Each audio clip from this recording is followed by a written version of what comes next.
This starts with Ingels W57 apartment complex in Manhattan and deals with the science of spaces, the emerging science of spaces.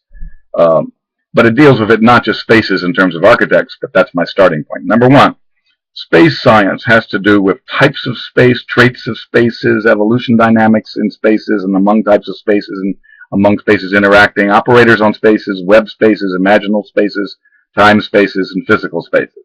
Number two, city-fication operators. We all, human beings, turn new wildernesses and places into homes. That is, workplaces into homes and living spaces into homes and neighborhoods into homes and entire cities into homes through city-fication operators. Number three, gaming science, which is different than game theory, the part of mathematics. Gaming science is about what makes life into a game, what makes going to work and a set of social relations there into a game, and how we turn what would have been stress into joy. Number four, performance science. This is old stuff that says that sidewalks became theater and everyday life became performance before each other on sidewalks. There's theater performance, leadership performance, employee performance, career performance, religious conversion and transfiguration performances. They all share certain dynamics and spaces and space needs. Number five, happiness and well-being science. This has to do with all of the above being carefully applied, resulting in something that humans thrive in.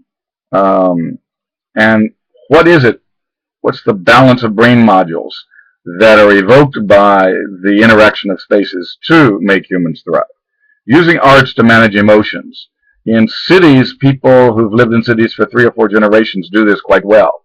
Newcomers to cities don't realize that arts are, in urban society, how you manage your emotions.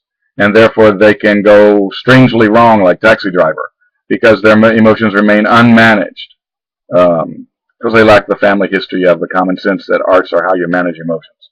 Design and creation spaces are different than production and efficiency spaces, are different than socializing spaces. And therefore, workplaces are going to have circuits among different kinds of spaces, and homes are going to have different kinds of spaces that people circuit among. And indeed, if you look at city-fication operators, certain cafes at certain times of the day, certain districts of the city at certain times of the month are hung where people hang out in order to foster different brain module aspects. And then game simulation work continuum, that if you take games and add a little reality to them, you get simulations of reality situations. And if you add a little more reality, you get actually work coordination software that gets work done. And so by subtracting reality from work systems, you can get simulations of systems to play around with parameters of, and then subtracting a little more reality, you can get games that are fun to play, that add in imaginary worlds where the restraints of our world are dissolved.